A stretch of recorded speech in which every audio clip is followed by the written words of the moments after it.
The Bite Me podcast is coming right up, and it is brought to you every week right here on YouTube by Freedom Boats. It is the best shallow running boat on the water, and there is a model perfect for you. The Chiquita 14, the Eagle 16, the Patriot 18, the Commander 21, the beautiful Warrior like I have 23, or the big boy that runs so shallow, the General 26. Chet Moore and Pooty can customize it however you'd like, and there's a dealer near you, whether it's the Boatyard in Kemah or dealerships in San Antonio, Beaumont, Corpus Christi, Port O'Connor, Houston, and Aransas Pass. Freedom Boats or freedomboatsusa.com. All right, let's have some fun. It's the Bite Me podcast right here, wherever you get your podcasts, iTunes, Spotify, Podbean, wherever it is, you can subscribe. And of course, we're going to get to some news. Life comes at you fast, and it came at us fast last week. I want to dig in on that again because there is some news that we really didn't talk about last week, other than on the morning show. But just for the particulars here, Captain Caleb McCumber is with us. Captain Dean Thomas is with us, sporting that sweet Bite Me Fishing hat that you can get at ogsauce.com. Captain Scott Null is here. We were kind of telling some Glory Days stories as we're getting ready for the show here. These are the Glory Days, baby. Well, actually, maybe not, but we've been having some fun out on the water. You guys, of course, can join us on the Bite Me group page on Facebook. Ask us questions, bring in topics, and we'll mix it up. It's a great community. If you haven't joined, almost pushing 12,000 members, which is really mind blowing and just blows me away. But let's get into it here with no further ado, as they like to say. And this is a wild one because I said life comes at you fast. It came at us fast last week. We couldn't even really talk about it, except we did do the first segment on Thursday on the Bite Me Fishing Show on Sports Radio 610 and Odyssey, and did something of a tribute to Captain Mickey because we love him so much. But I kind of want to get into, for those that are just listening now, I kind of want to get into what listeners can expect, because a lot of people are joining us here that maybe haven't been real familiar with the podcast, and certainly we appreciate that and hope you listen. These guys are fantastic. We'll get into that, but I want to start and just like what to expect, because anytime there's a change, it's going to be different. It's going to be whether you think it's better or worse or about the same, it's going to be different. One thing I want to say here, and then toss it around to the guys, because it's important. It's an honor to be on the radio now, but also to still be doing this podcast, which is always important to us and has blown up to incredible proportions. I like to say that this happened because it's a testament to our community. Now, it happened on that end with no control that we had. And then, of course, approached about doing the show here. I mentioned it to the boys. And I'm just going to say, I think it's a testament to the community. I think it's a testament to our listeners that are a huge part of our content. As I mentioned, they bring the questions and the topics. Everything we do is with listeners in mind. No one does it, just because it's different doesn't mean it's better or worse. It's just different. But I just want to kind of explain that and then toss it to the boys. I will say that as we, are kind of getting our feet wet, and we hit the ground running on this because it happened so fast, our cachet of guests, see what I did there, Dean? I used the word cachet. Our cachet of guests. I was stuck on ado. Ado. With no further ado.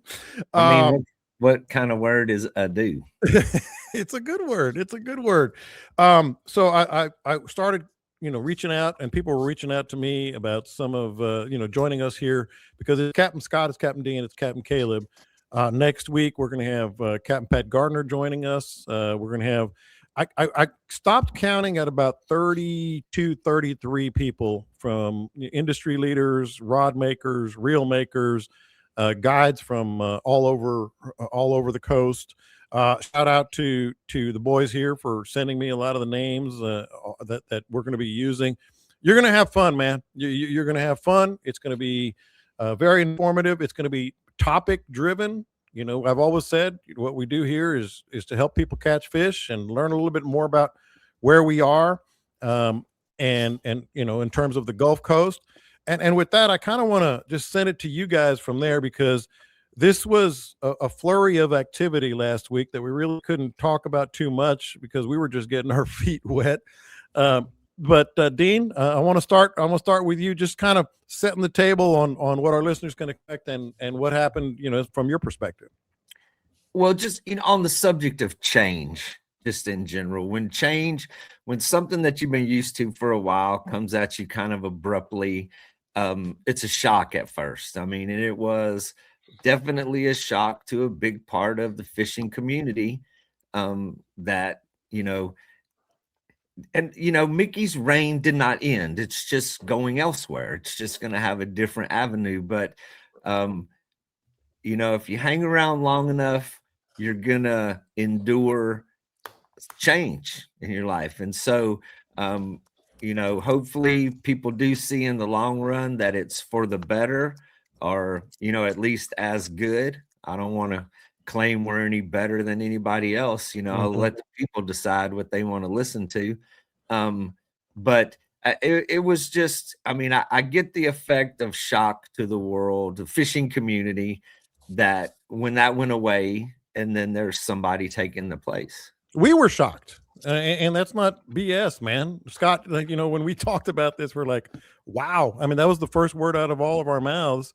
But at the same time, and I want to brag on you guys, and just for those who may not, know or just listening for the first time, Dean is down in Iran. I did this earlier, but I want to do it again. I did it last week. Down in Aransas Pass, been everywhere, fished everywhere, tournaments, kayaks, etc. I just love Dean to death. He sounds like a fishing guide. He talks like a fishing guide. He sounds like a fishing guide, and he knows his stuff like a fishing guide. Scott, clearly, I always use the word sage. That's the one that always pops to mind. Just knows everything, does the research, etc., and just an incredible fisherman, incredible guide. Caleb, just a complete admiration for what you do and how you have taken fishing to another level in terms of accessibility. Whether it's some of the videos and YouTube and podcasts that you do, and Angler U, etc. So I just wanted to kind of mention that for those joining us here on the podcast that are maybe new to it. But Scott, again, we need to address this and just talk about what happened and what to expect. Well, it is a big change. That show's been on forever. I've listened to it ever since it started. Hell, I was listening to it when it was Wayne Vinton, when he was doing it, and when Bob Stevenson was doing it before him. So, yeah, I was a long time listener and friends with Mickey. Talked to Mickey all the time. Back in the day, not so much over the last few years, but just after moving down here, I'm not up there in that Galveston area so much anymore. But I knew there was going to be some blowback. Anytime you go to replace a legend, it's difficult. People are going to get upset about it, but hopefully things will settle down here, and we'll just slide right on through, and everybody will get used to us. A whole lot of comments about our style being substantially different. Some negative, some positive, some negative. They were talking about clowns. I'm thinking they're talking about Caleb and Dean. When they were talking about a bunch of smart ass answers, they were talking about me and Dean. Yeah. They're well thought out, smart ass answers, though. I think. So Caleb, one thing that I always tell people, you're not just going to learn something, you're going to laugh and you're going to have fun. But just your perspective, just throw it out there as we start here on the show. Yeah, my perspective is everybody take a deep breath. Like everybody said, change is shocking, but I've been through a few changes that didn't work out for the better at some point. So everybody just take a deep breath and chill out. We're not here to have a contest with anyone. It just so happened to be what happened there. As far as what to expect, like Scott, I was reading the comments on there, and a lot of them are written by people I know, and I'm not taking offense to any of them. Yeah, there are some edgy answers put in, and there is some sitting around and telling stories, but there's only 7 years, 52 weeks a year. There's only if we sat here and did nothing about talk about the best lure, we would have run out of stuff a long time ago. Yeah. And we probably ran out of stories, but the new listeners haven't heard them, so we'll keep telling them. And the thing that I am very adamant about, as you guys know, is keeping it very timely with what's going on, right now, week to week. Whether it's some of the guests that I mentioned, they're going to bring in just really incredible perspective, or heaven forbid, a hurricane or freeze or something like that. So I felt like we compelled to address it again, just because last week was such a flurry of activity, as I said. So, all right. So let's get into some of the entertainment and information. I feel like so let me just kind of throw it out there in a general sense. Dean, I'm gonna start with you because I know you've been out in the water very recently. But I was looking at the forecast. I was looking at this week's winds, and so in a span of, let's say, 72 hours this week, the wind was blowing from the west, the northwest, the northeast, the south, and the southeast in a span of 3 days. What's going on? In a span of Saturday midnight to Monday at daylight, it went from 90 degrees, upper 80s, with a mild south wind, to blowing a gale from the north, and water temperature was bumping on 70 degrees, up until Friday. Monday morning, water temperature was 56 degrees. Oh boy. So in a span of a very short time, it was a big time dramatic change in the water temperature, the wind direction. We had low tides, normal low tides, but after that blow, actually we had west wind. We had a northwest wind down here, which blew that water out even more, which gave us a pretty dramatic low tide on Monday. I love when Caleb just starts looking at the camera with this bleep eating grin on his face. He's got something, and I just can't wait to hear what it is. Man, it was that Facebook post where I don't want to take anybody's content. Somebody named Jared said the amount of times I've checked the weather and the wind is becoming unhealthy. I had a customer from last week. He texted me, it's been probably 4 or 5 days ago. And I don't know if Bo's on here. I know Bo's on the Angler U crowd, but he said, "You see that weather Wednesday?" And I'm like, "I'm not even going to respond back. This isn't even worth the discussion right now." And then I thought about you, John, because apparently there's I quote, "Florida is releasing a dropping iguana alert because for some front that's out of the trees." Yeah, falling iguana because of the freeze, because of the cold weather. Yeah. I've seen that actually. I've actually seen that happen. It's wild, man. It's pretty wild. You're like, holy crap, it's happening. It's the apocalypse. They're here. But of course they're all frozen or whatever they are. Just I guess they're just not as moving as much. But all right, I want to get back to you, Caleb. But Scott, how do you fish? How do you formulate a game plan? Because the water's going to be off color. In some areas, maybe not as much in others, but like I said, it's coming from the west, northwest, northeast, south, southeast, just this week. Well, Caleb and I were talking on the phone the other day, and the day it was blowing in, and I told him, I said, I've gotten 3 different phone calls from people, discussing other stuff, and they're all like, "Oh man, I thought I didn't call you earlier because I figured you'd be out on the water." I was like, "Did you look at the weather at all? Have you been outside?" Because at my sustained house, 42. It was sustained 42 miles an hour. Good gracious! And I'm like, yeah, no, I ain't no. There ain't no way. Of course, my son's going down to Aransas Pass as we speak because he's a sicko like the rest of us, and he's like, "Yeah, I'm gonna go kayaking." All right, let's see how it plays out. It's fine now, but it wasn't that day. Yeah. Hell, the last day that I was out, I had I started the day with a northeast wind, then it went northwest, and then it went straight east. And next thing I know, it was south, southeast, and then it was southwest before the day was over. All in one day. And it was colder than hell to start off, and by the afternoon, I was sweating. You can't figure this weather out right now. It is not January. I keep looking at the calendar. It says January. Normally we'd be looking at, fishing drop offs, fishing some deeper water, doing the winter thing. The fish are just as confused as we are. I mean, I got And fish the up tailing, shallow water, doing their thing. Hell, I saw a big ass trout up in like 6-8 inches of water the other day. And he's just up there, just hanging out, just sunning away. The thing that I saw that really threw me off was sharks. Sharks are normally on the flats around here. We'll get sharks up pretty regular all summer, and chasing stuff.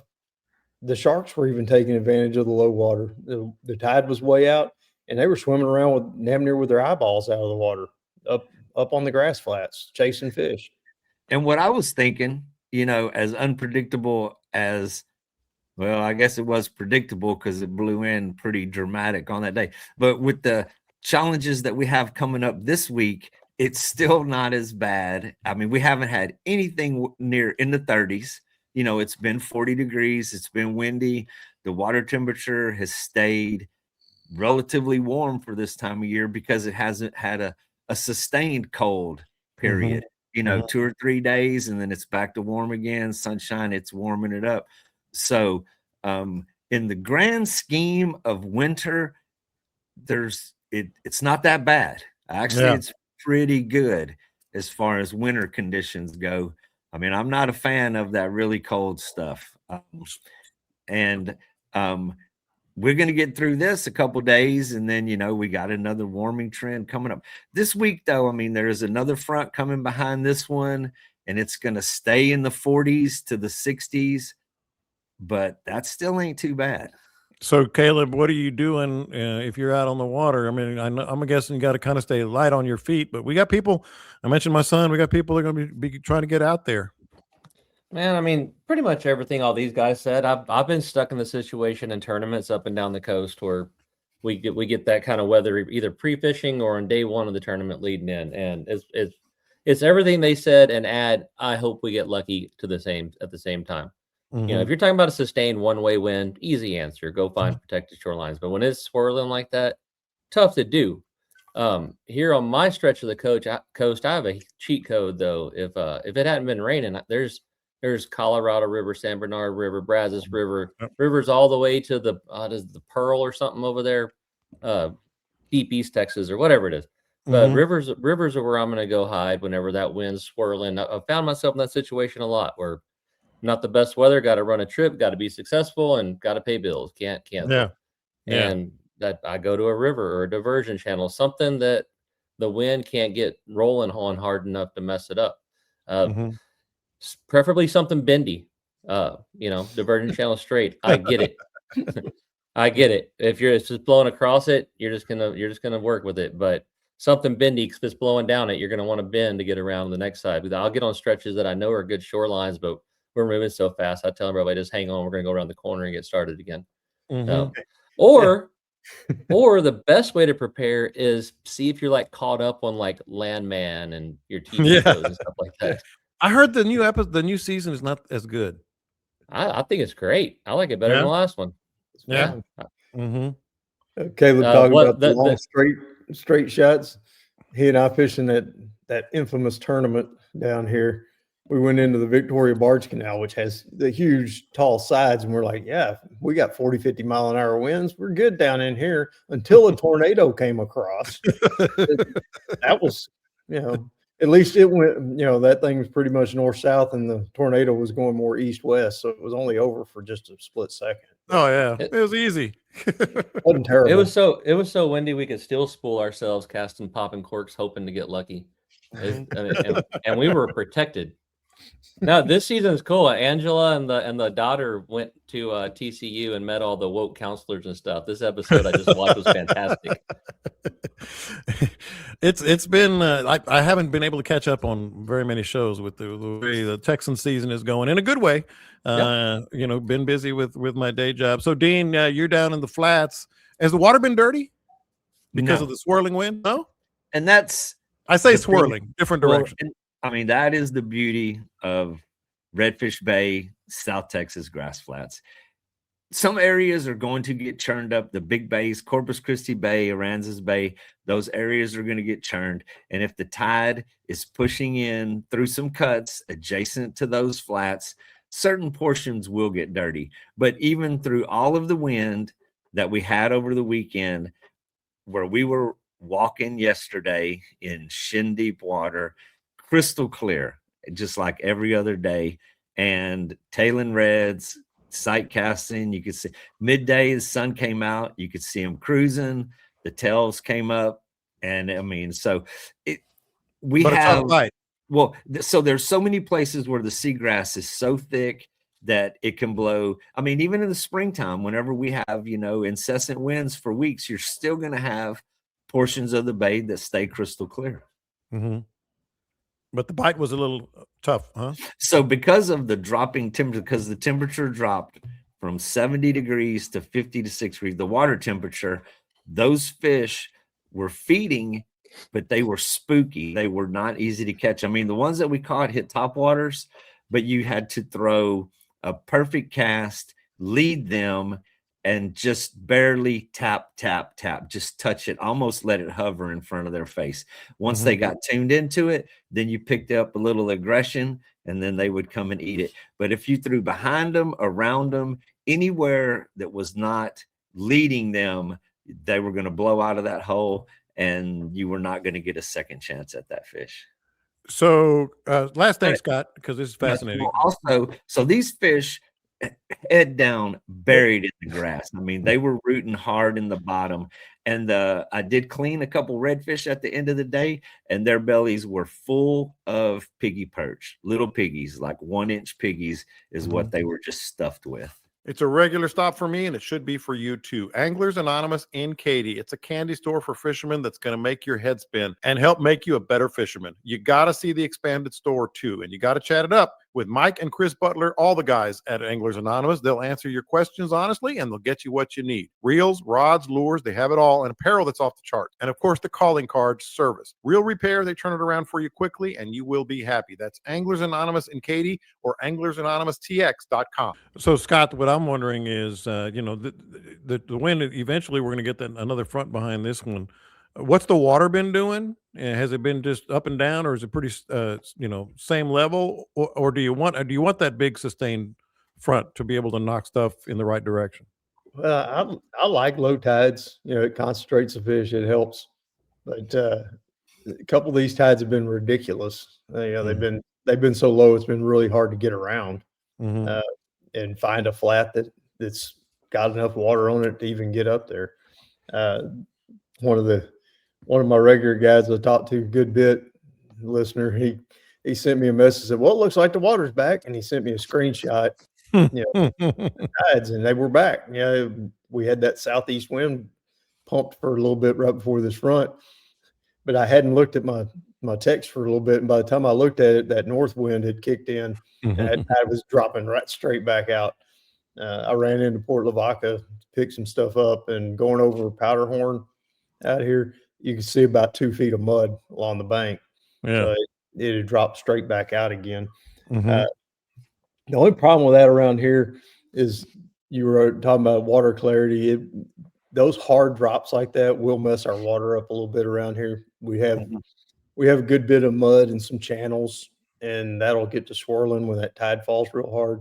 And a couple of my grass flats that did have enough water on them were right outside of openings like that. And it was really hard to sight cast. Luckily, they were showing themselves by pushing some bait and having some tails up, and there was some decent schools moving around.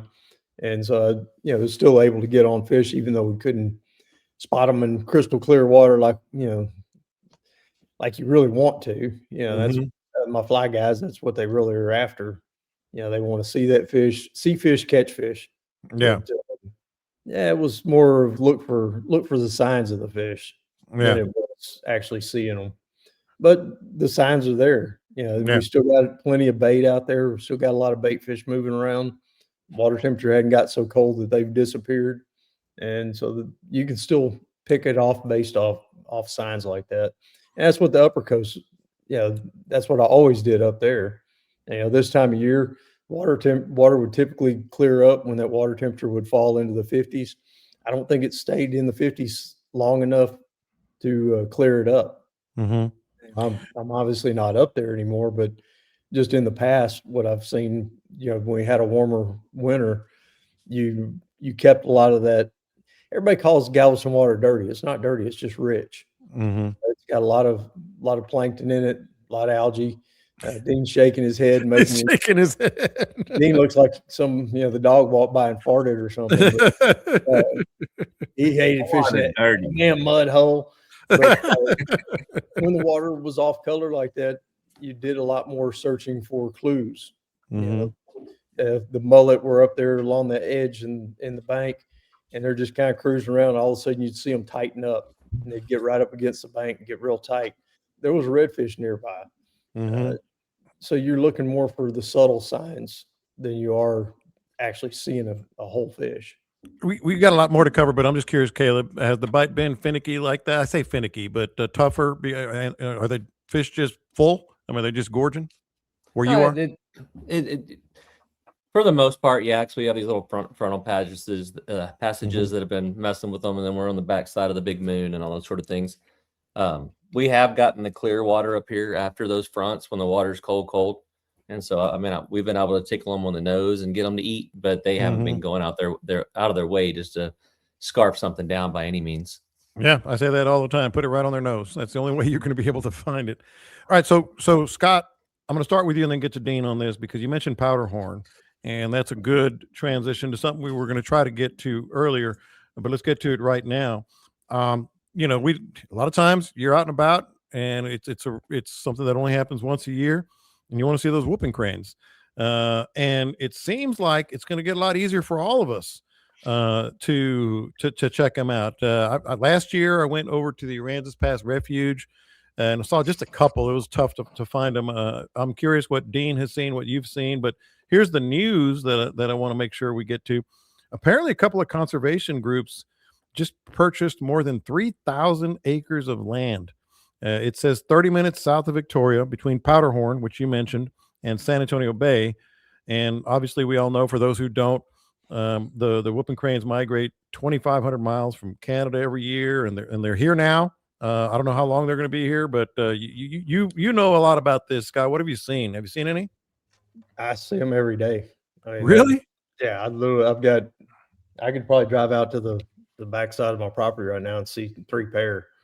They come into my deer feeders all the time. And between my ranch and the ranch I take care of, I got 6 feeders going. And each feeder will have at least 1 pair on it every morning, every afternoon. It's really pretty cool. That's very cool. Their numbers were down in, around 12 to 16 at one point. And they're pushing up there in, I think, the mid 600s now. So there's quite a few more. I got to know Wade Harrell. He's a regular listener, and he's moved on now. He's with another park, but he's with the Federal Wildlife and biologist. And they were tracking the whooping cranes. They used GPS on them, and they were hanging out on my place so much that he got in touch with me. And so, what's going on over there? And I told him about, they got the feeder. And so we've stayed in touch all along. He's come out here and looked, and it's really cool to have those kind of critters hanging out on your propriety. They're like 5 feet tall. Shoot, they're taller than that. Yeah. Those things are every bit of 6 foot tall, 6 foot wingspan. And when you see one flying over, there's no doubt that you don't go, hey, I don't know what that is. Yeah. It's pretty easy to spot them. And for wide open public viewing, there's a place where if you go into the road that leads into Goose Island State Park, and you go down to like the first stop sign, it's called Bodark is the street, and you take a left and it goes to the shoreline of St. Charles Bay. That shoreline down there has it is private property, but where they have some feeders and some other stuff. And almost every day the road is lined with people with their cameras and such. And you can, for free public viewing, you can drive down there along the shoreline of St. Charles Bay and see them almost every day. That's what I was gonna, try to get to our list. I know a lot of our listeners, male and female, just like to go see them. Dean, I'm something of a semi-professional bird nerd myself, and I tried to go see him last year, and I only saw 2. But I wrote down Bodark, huh? Semi-professional sounds a lot better than what you actually are. One of the things that Wade told me, I think it was last year, they do flyover surveys, and count the birds when they get down here and all that. And the peninsula over there where Dean's talking about is on, the Aransas Wildlife Refuge in that peninsula. That was their home. I mean, that was where those 16 or so, that's where they went in the winter, and they protected that with the wildlife refuge. And last year was the first year they did a flyover where our peninsula over here, the Seadrift Port O'Connor Peninsula, had more birds on it than the Aransas Wildlife Refuge. So they're expanding out.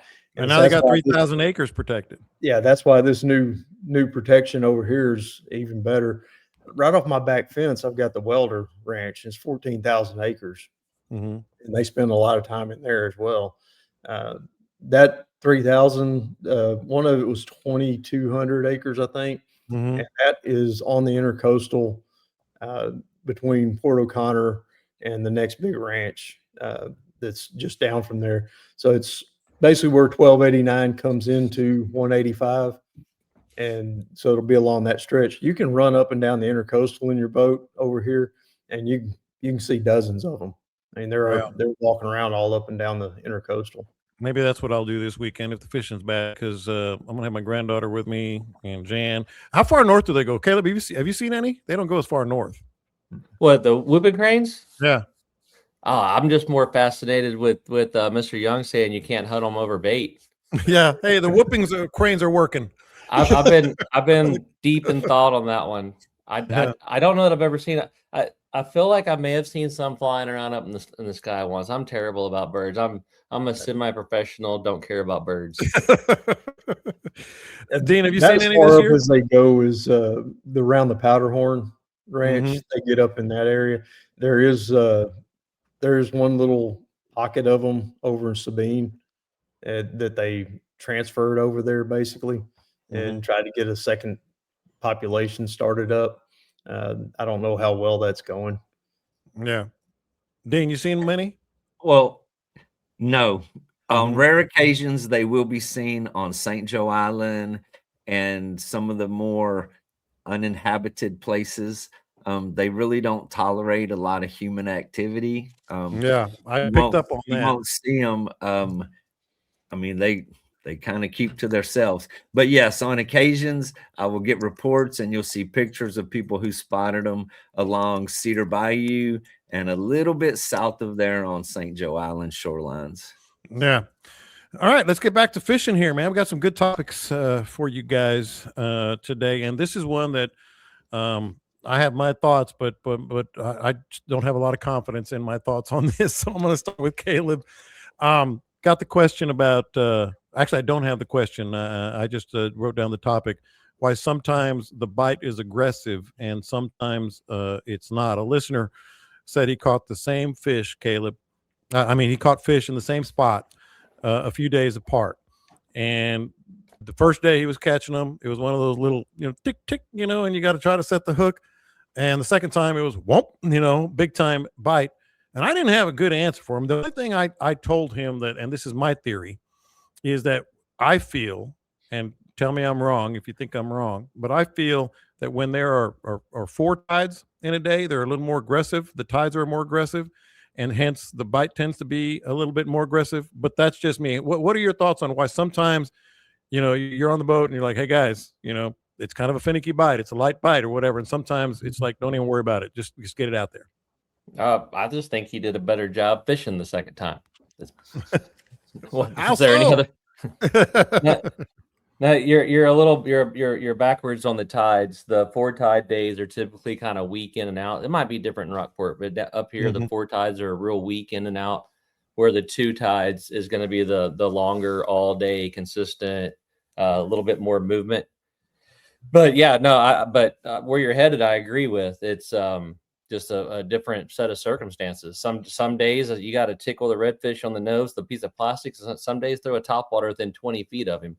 Something was going on where they felt better tide, better moon. One time was during a major, one time wasn't. Not a baby. I'm working on it. Barometer wasn't screwing him. Yeah. If I'm gonna give one, I'm gonna get one. Get all in. Go.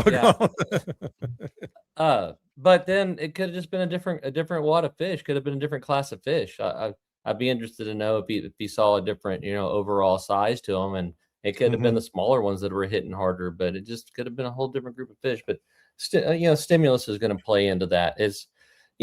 Where I love to fish down in Corpus, I can go there on Saturday and they all run from me like I'm beating on a drum. And then Sunday they're chewing on my propeller. It's fish are weird, man. I don't even know why we screw with them. We have picked two things to chase in this life: fish and women. And both of them was a terrible idea. It's a horrible idea to do. I reminded of when I used to be doing the sales rep thing. I'd go down there and hang out with Dean, when I was running the Corpus area and going to see all my dealers. And Dean and I'd get up in the morning, get out there, and it'd be slow. And Dean just paddle over to me. We're in the kayaks. And he'd paddle and said, "I don't even like fishing." Still don't. Depends on the day. Scott said the call he gets is figure you out there. The call I get is, "Hey, when you don't have a trip booked, let me know. We'll go." I'm like, yeah, that's gonna work out. Meet me in the parking lot. Yeah, I'll be there at 6. So I mean, and I would like to know more details on the conditions from that big bite day and no bite day, because last weeks leading up to this cold front before Saturday, and typically at this time of year in Redfish Bay, you fish those drop-offs on those low tides. I mean, it's some really good speckled trout fishing. A lot of little ones mixed in, but there's chance to get into some, days where you find a little grass bed that's isolated off one of those drop-offs, and you can just sit there and work them over. So the warmer water, like last week, we had days where you just hit that sweet spot. Man, you could put the pole down, or if you were waiting, you just stand there and work them over. Monday, which we hit the flats for the reds plus the edges of the drop-offs. The fish in the deeper water, the edges of the drop-offs, they would touch that tail. You could feel them pick it up, and they just would not get the hook. Yeah. There were so many that, they would even pick it up to where your line was swimming. They got it in their mouth. And as soon as you put tension on it, boom, it just comes out. So, and then the ones that did get hooked were barely hooked in the lip or the edge. They just were not woofing that thing. But, I blamed all of that on the drop in temperature in such a short time. Yeah. Could that be part of it too, Scott? There's a number of, it seems like lately, and really for about the last 6 months, down in Aransas where I fish, it's been a very light bite. You got to really be ready and hit it. But every once in a while, you get that big whomp. Anything else that comes to mind? Yeah, we got to have our excuses. Yeah, I got them. It could be something as simple as the second when they were hitting harder. There was an outgoing tide pulling warmer water out of a marsh and just warming that drain up and getting them going. It could be something that simple. Scott, we need to know more about these things. I'm guessing. Maybe he listens, so maybe he'll follow up. I'm guessing just for the fact that he went back 2 or 3 days apart and caught fish both times, it has to be like a Galveston area thing. I think it was actually. That crap don't happen to me down here. But it could have just been a tide moving warmer water. It was something little that made them feel better and made them hungry. I've been in a place and then circle back around, and we're catching plenty of fish. Circle back around and not catch a single fish, not get a single bite. From the polling platform, I get to watch these fish eat a lot, and redfish are weird, man. From the top up there, Caleb sees it from his vantage point as well. There are days when the lure splashes and you see them literally turn their heads. Yeah. And they'll dart right straight to that spot and start looking for whatever's just splashed. There's other days you throw it over there and they could not care less that it's there. I mean, you can swim it in front of their face and there's zero attraction to it. And I'll get guys a lot of times when that starts happening, they're constantly changing baits. Yeah. That ain't gonna make a big difference. I see that. We've all tried that. When I see that happening, I know damn good and well those fish they've gone neutrals. Yeah. The term that I use. You can sometimes get them to eat that's why part of why I like fly fishing. You can hover a fly in front of a redfish and eventually he's going to eat it most of the time. But I tell the guys if we had a shotgun, we'd get every one of them on those days. Another thing in that 3-day span that could have changed, one of those scenarios is if you're like one of my, I don't know if you want to call it superstitions, the days that I just feel bad about is 2 to 3 days behind the full moon. Mm-hmm. Right behind the full moon, when that third quarter is right up there over your head at about 8 or 9, 10 o'clock in the morning. I don't know if it's just me or if it's across the board, but those are always tough. But you take that day, 2 to 3 days behind the full moon, and then you add 3 to 4 days to that, and you get what is 3? Not a full moon. 3 plus 5. Is it the new? 8. Is it the new moon? I guess. So you get 8 days. You'd be going into the half moon.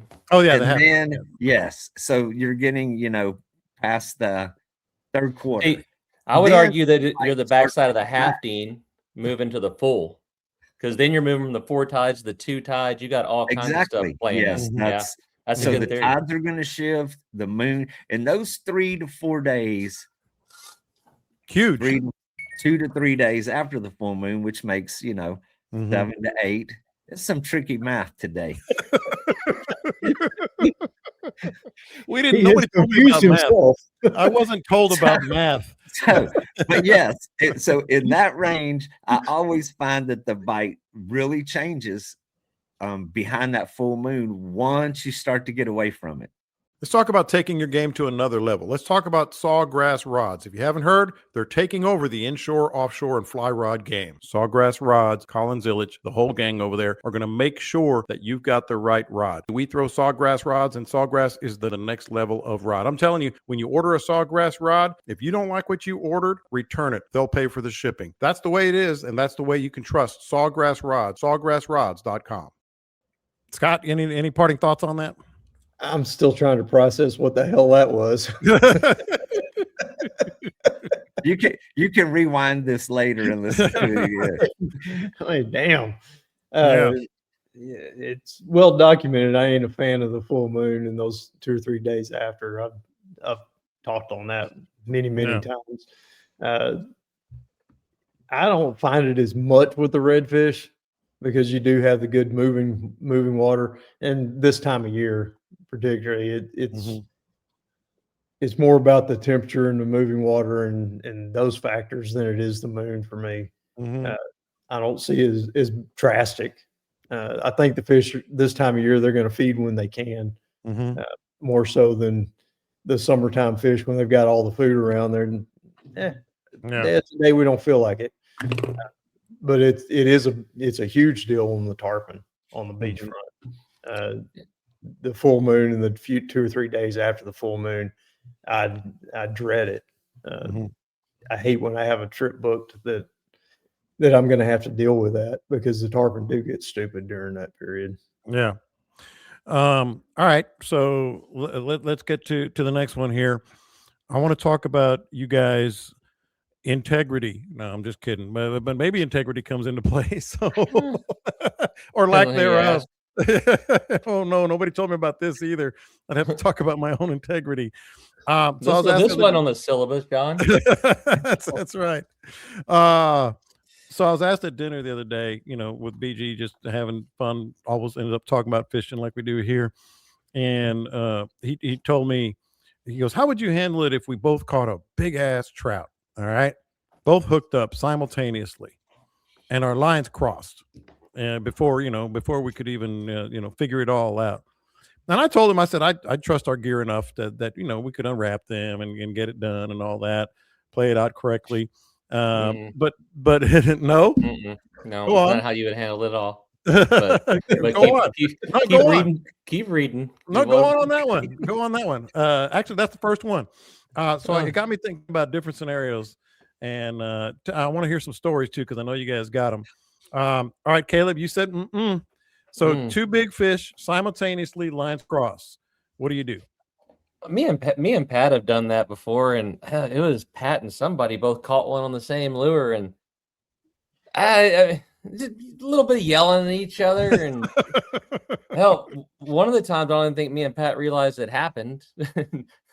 But my personal best ran between Kevin Cochran's legs, and there was a lot of words that I can't say anymore because radio ruins everything. Yes. But those words were all said, and they all had 6, 8, 10 syllables on them.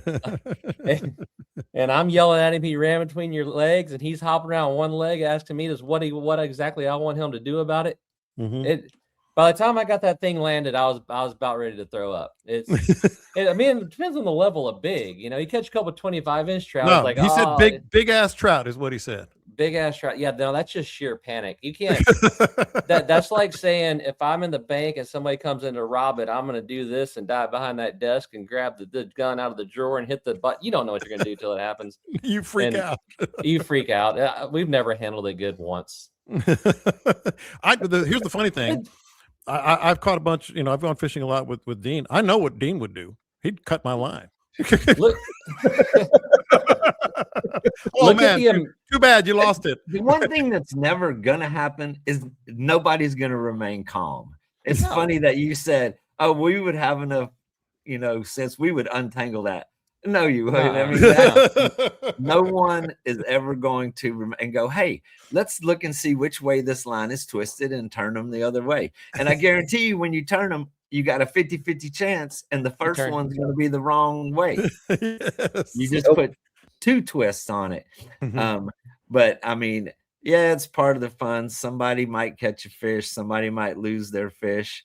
Somebody might lose both their fish. I know who would lose their fish on our boat. Look at the amount of sheer panic that happens when a good fisherman looks at a trolling motor or a power pole. All he has to do is look towards it, and everybody in the boat loses their mind. Yeah, right. I had a guy the other day. They did that. They crossed lines on 2 redfish. They ended up with, I think, 1 redfish being hand lined. I had a broken rod. The other line ended up getting cut off. It was a complete train wreck, and this is just 2 redfish off the boat. This ain't no big trout. Nah, Scott. I was just about to say the same. I had 2 redfish on the other day. We'd had a slow morning, nothing much happening, and doubled up on a school, and both of them were big, and they started crossing each other, and the guys were, "Oh yeah, we got this," and they started trying to hand their rods over and under each other. They went the wrong way. They tangled it up more. Then one fish decided it wanted to go under the boat. One fish wanted to go out from the boat. We landed both fish, and I have no idea why. Only because it's redfish, and it wasn't a 8-pound trout. If it had been a big trout, we wouldn't have caught either one of them. But being redfish, they're tougher, and the hooks stay in better. And with braid, it's a whole different ball game. We can kind of deal with that somewhat. It's not as difficult as it used to be, but I don't see it happening for you. I don't see Calm John taking care of that problem. I would just say, all right, that flying. That conversation could top a Nick Shirley talking to a Somali teacher. It would be better than that. I mean, I have confidence in myself and my gear. Shout out to Seagar. We would need you. We would need you big time. We have confidence in your gear. We have confidence in your line. It's the other part. It's me. Between the ears that we got to worry about. I just thought it was so funny that he starts off going to sell us this. Oh yes. Well, we would just untangle it, and we would calmly and calculated, undo this situation. Again, For I'm not those on your that boat. For any those that are nervous- listening that can't see us, I wish they could have seen all that because John is the nervous shaking our wreck. heads at the same time. I'm like going, nope, No. nope. Nope. Wouldn't John happen. wears he wears shoes with the Velcro on them because they tangles up his shoelaces. John spent the last 2 days trying to convince, or I guess, last 2 days trying to convince Houston that the Texans have an offense. So he is good at laying on Well, the crap right now. That's gone. That part is gone. I tell you what, if you looked at that game yesterday or this morning, I guess you went, man, Texans blew them out. But if you watched it, you sure didn't feel that way. No, you did not. No, you did not. I'm not going to get to all of these because some of these are maybe a little more serious, and this is more obviously story time here from the fellas. But now I know I would freak out on this one. So you hook a fish, and you hook the whatever big fish, and your reel breaks. You know, it just starts spinning, and and we've all done that. And I can tell you, I have not been quite as calm when that's happened. So Caleb, you're nodding your head. What do you do? Caleb Man. breaks rods. Rods, reels. Why do you think I went to Caleb first? I can hand line a fish with the best of them. Yeah, I mean that's it. Just drop it and hand line them. But me and Cole Young found ourselves in a situation triple tailing where this one wasn't one you wrapped around your hand and pulled on him. And I was testing a prototype spinning reel and I broke the handle off of it. Which, believe me, it's been addressed because we had to talk about it. Because this triple tail ripped about 40 or 50 yards off of us, and then we had to grab the bell and twist it by hand. Oh Lord! Until we got that triple tail in, and you talk about take a while. Mhm. But that's what I mean. That's what you're doing. Or you could go to land and walk really far up on it. Mhm. That'd get that fish up there. That's your two choices. Scott, Get your buddy to catch one and go over your line and have him reel them in. see, There you go. trust your gear. Because in that situation, I'd be calm and collected and be like, "Hey, Scott, I'm gonna need you to cast over here and catch one so that you can get my line and bring them both in." And he'd be like, Or "You just know, with tie a all my knot. years' experience, that's Yeah. right. That's what we're gonna do. That's how we would handle that." Literally, all of us have done this, including our listeners. Scott, what do you do?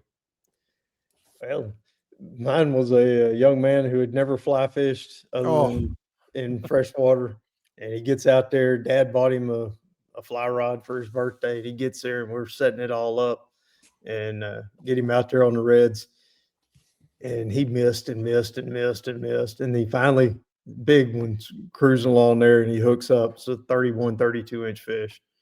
Hooks it up. It runs. The rod comes apart. 4-piece fly rod comes apart in the middle, and that part's headed down the line. Fish runs out, runs around a fence post. This was in Galveston, the back of Greens. Runs around an old fence post, gets turned around, starts coming back towards the boat, and then his reel falls off of his rod and starts dancing, doing the jig, dancing around in the bottom of the boat. Yeah, it's just like you're spooling. Oh yeah, when the line is coming off of it, it's bouncing all over the place. His dad never fished at all, but he was sitting there on the cooler. Well, he starts diving around trying to catch the reel.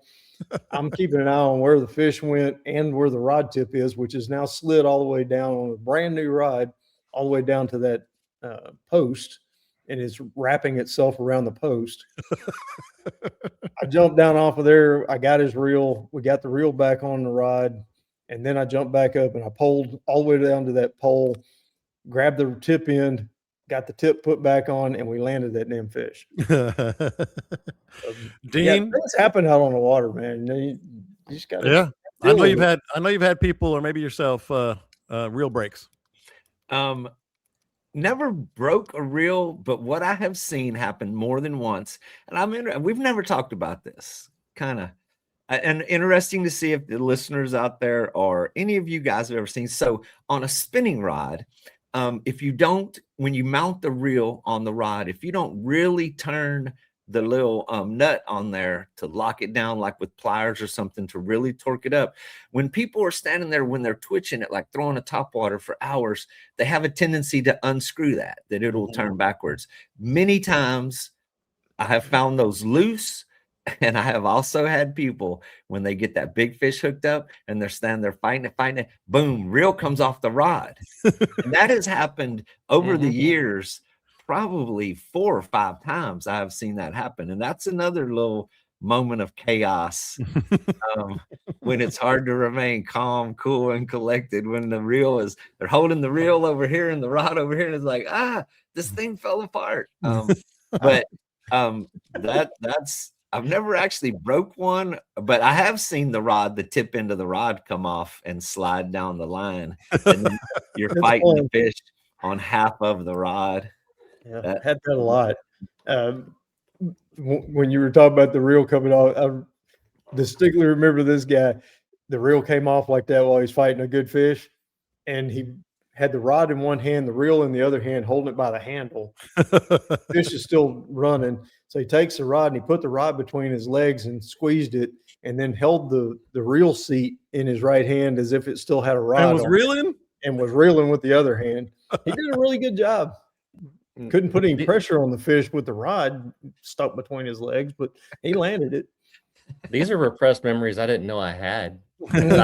I recall putting them back on while they were like holding the fish. I'm like getting the rod there, and yeah, no, I forgot about that. That's a good point Dean brings up. Yeah. And ever since then, I've made a point to put some pliers on that thing and torque it on there, and don't rely on hand tight. Yeah. To keep it there. We'll get to some more of these. I know, we got to help people with what they may want to do this weekend with what would Scott do, what would Dean do, and what would Caleb do. But this one didn't happen. It's probably been close to 2 years now, but it doesn't feel like too long ago.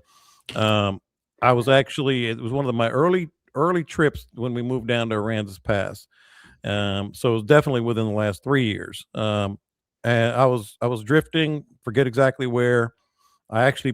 This is a very specific question because this is exactly what happened to me, and I know it happens to a lot of people. I was drifting, got into some good fish. I put the power pole down and just started casting and catching fish. So I was all excited. I think I had I had a buddy on there with me, and so we were catching fish. And I found out later that this was a guide. So maybe you even know who it is, Dean, but I would have to describe his boat. Comes up real slow, respectfully, slowly, and just kind of yells over to my boat, "Mind if we slide in? Mind if we slide in?" And I'm, I hadn't been there very long. I didn't want to be a jerk and all that. And I was like, you can get behind us, something like that. I think that's what I said. The mind if I slide in. How do you handle that? What are your experiences and stories?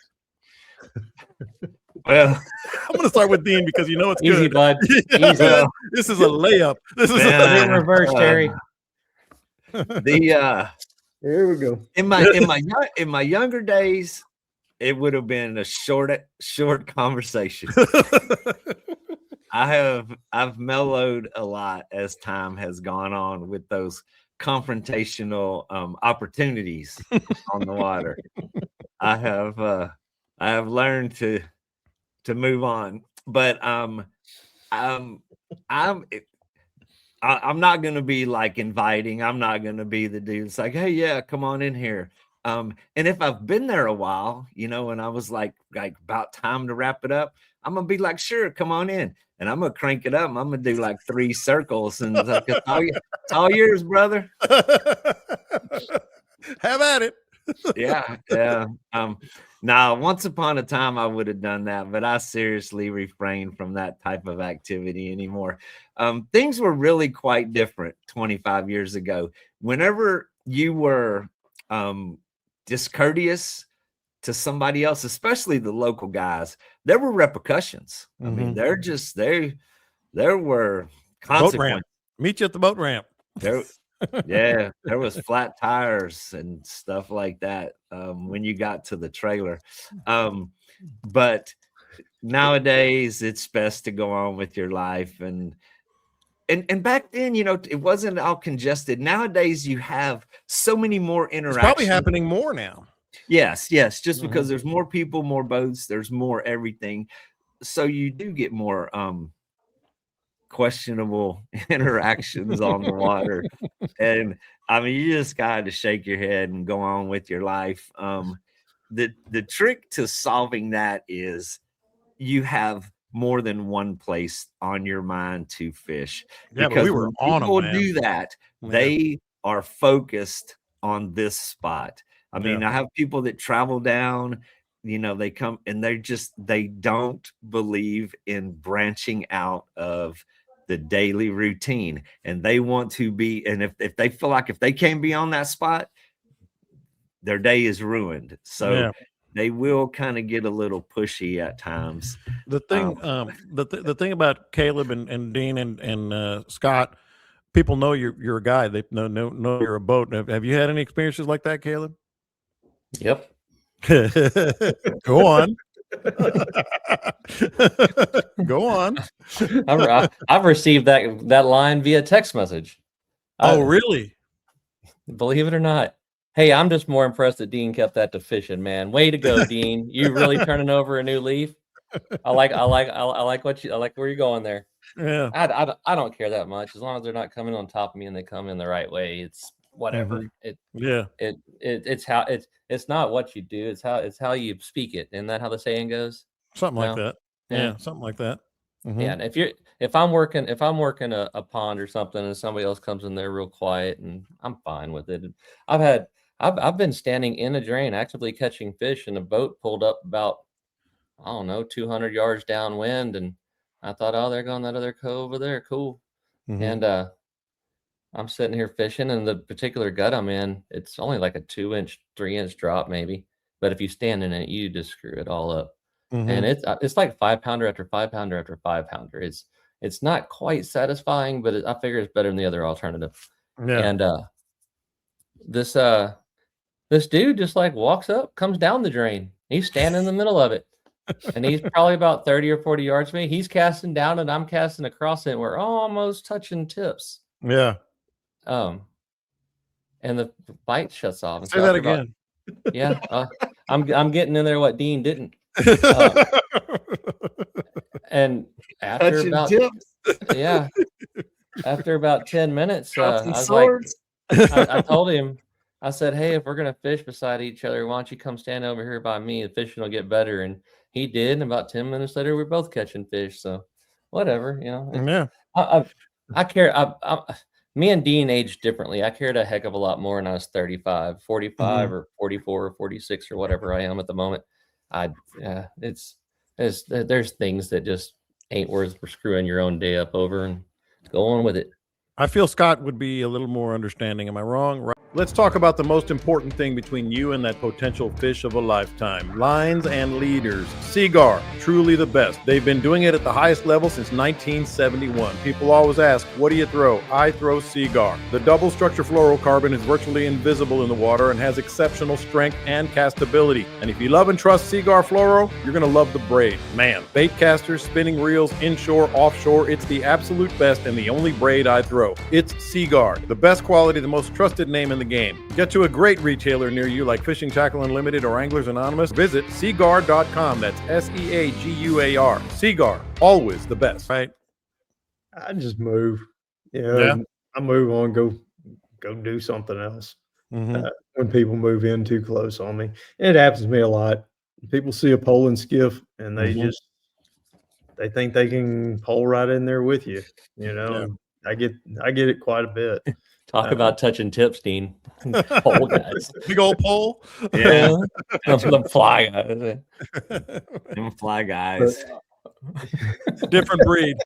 Different breed. I'm just surprised that Dean, when he was mentioning the cut tires and stuff, he didn't mention that sometimes an old dead mullet will get zip tied to the bottom of your truck. Oh no, that was a redfish head. It was a redfish head. A big redfish head. Story for another. We got to hear it now. Well, this dude, and it wasn't because he moved. Well, he kind of did move in on my spot. He was hacking my website.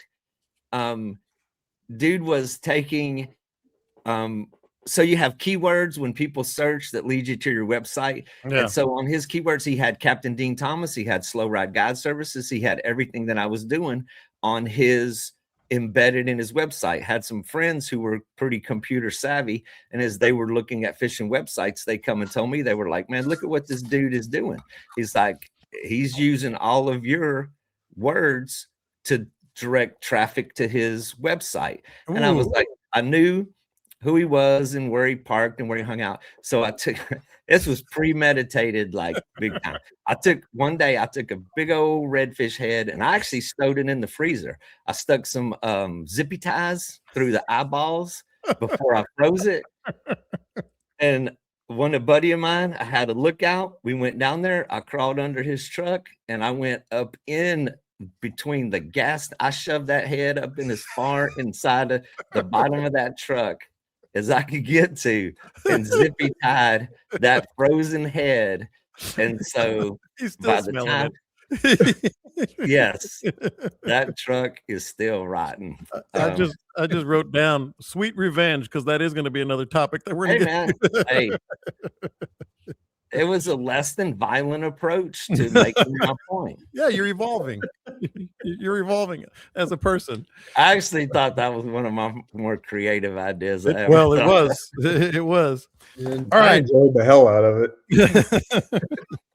All right, let's help people catch fish. We're going to start, and I know, a lot of the weather is kind of the same up and down the coast, but, let me start with Scott, just where you are, what you're doing this week and weekend, man. What would you recommend? Well, it's looking okay. I mean, it's nothing terrible. Okay is the right word. Yeah. Yeah. I mean, it's not like, I got to drop everything and go fish. But, if you're ready to go fish, it's not bad. Temperatures in the 50s at night, 60s in the morning throughout the day. Water temperature around here, it dropped in like mid 50s yesterday, but it's already back up almost to 70 today. When the sun's out, it gets warm. It was like 67. Now it's clouded up again, but so it's not going to reach quite as high. But I think it hit a high like 67, 68 yesterday. So anything you want to do out on the flats, wind's not going to be terrible.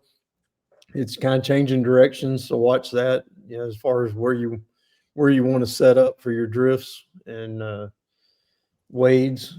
But I mean, fish are on the flats. If the flats got enough water on them, fish are going to get up there. I would say normally this time of year, you're looking for that one mullet to flip or that one little bait to move. Right now, there's so much bait out there. You can it's not that hard to find it. Fish seem like they're scattered out to me. They're not as, I'm used to this time of year, them kind of schooling up tight. When that water drops out, then they get real tight together and they stay together when it comes back. Doesn't seem to be happening so much this year. I don't know if it's because the water's warmer, more bait out there. I don't know. Like Dean likes to say, till we can get a little fish on here and put some headphones on it and a microphone, we ain't gonna know for sure. But it's different this year. I can tell you that much. Caleb, what are the fish doing in Matagorda, East Matagorda? Because it has all the markings for me anyway. I'm gonna be going out in the afternoons. The afternoons seem to be pretty good. Yeah, this time of year, afternoons can be great. Instead of trying to guess what the fish are doing, let's just do a little bit of critical thinking that might help some folks. The tides are out like crazy, so if you want to wade, the deep spots are they're going to be. We always say go learn it by doing it. Well, now's a great time to do it because the deep spots are going to be very apparent in those coves. You can use them in the summer for the depressions, but with the tides out like that, the fish are up there. They're going to want to be in the deeper stuff most of the time. And then the other thing I was looking at is we've got a wind most of this week that's going to hold the water out. It's not going to stop the incoming tide altogether, but it's not going to promote it either. But starting Saturday morning, we start getting the east, some northeast and east and a little bit of southeast wind in there. And then pairing with the moon phase, we're in the new moon. If you like fishing an incoming tide, you're going to get that big, assuming the incoming tides during the day. That stuff I didn't get a chance to look at. I'm just picking up off what I was looking at right now. But the incoming tide should be a rather strong one just because the winds are going to be promoting that tide and you're going to have the bigger moon and the tides are dumped down low. So, around around Matagorda, what that means to me is I'm fishing along the intercoastal where it's coming up over reefs or through cuts and all that kind of stuff. And that trend kind of goes all the way up to Galveston. So that's just the pick 'em aparts. I mean, I like to fish deeper this time of year. Pat likes to go stand and throw in guts and drains. So I think either one of them would be fine. That's good stuff. Now, Dean, put on your critical thinking hat, and down south, the tides and what you're seeing, what you would recommend. I'm gonna recommend what Caleb said. That's right. He really did. He covered it well. Yeah.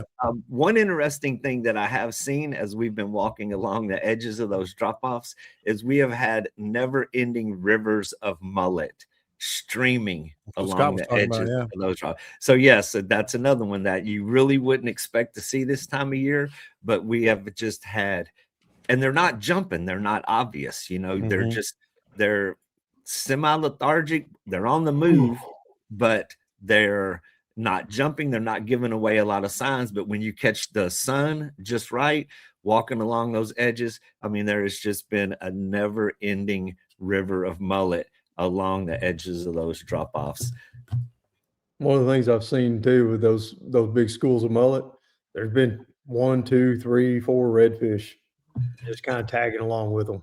Not real big reds, but slot fish. Yeah. And they're hanging towards the back of those schools and underneath them. They have no intention of eating them. I mean, those are 12, 14, 15-inch mullet. Yeah. I think the mullet are kicking up bait off the bottom, and those reds are just kind of cruising along with them. It's something you see quite a bit, but right now it's very evident. Yeah. I went through a stretch the other day where I didn't see a fish for a long time. Ran up on one of those big schools of mullet, and there was redfish all underneath them. Great stuff, fellas. Great stuff. And that's why I always say, be sure to book these guys. You can reach them all via the Facebook group page. You're going to have a time. And one thing I would like to add before we wrap today. Yeah. People who are not fishing at this time of the year are missing an opportunity. It is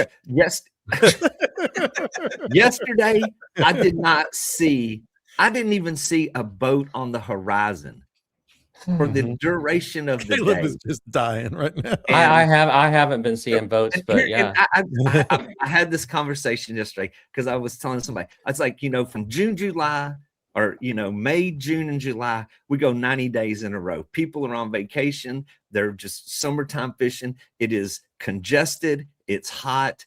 It is not the easiest fishing of the year. And you're booked every single day. Yeah. Deal with it. Comes with the program. Here it is. 80 degrees, January, beautiful low tides, conditions, and there is not a soul out there. The calendar is wide open. So book them. Call. Book my guys. I mean, Dean, Caleb, Scott. It's time to get a sick day. Yeah. And go fishing. And it's just amazing how empty the boat ramp, the flats. I mean, even so, you hit a spot, man, they ain't biting. You go to plan B. Nobody's been there. C, nobody's been there. Nobody has been. And even like later in the morning, you're heading somewhere and it's like, man, I'm going to pull up. I know I'm going to see 2 or 3 boats. Pull up to one of my favorite spots. Nobody. So, I mean, it is the best time to enjoy that kind of behavior. I hope you just inspired A, B, and D. I really do. Yes, sir. Yeah, so that's why I say book them.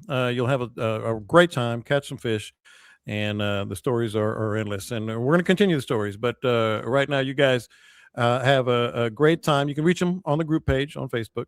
You guys have a great week, great weekend. Catch them up. We'll talk to you next time. Realistically, if a dude slid up behind me and asked if he could slide it in, he'd probably get the same response my wife gives me when I ask that question.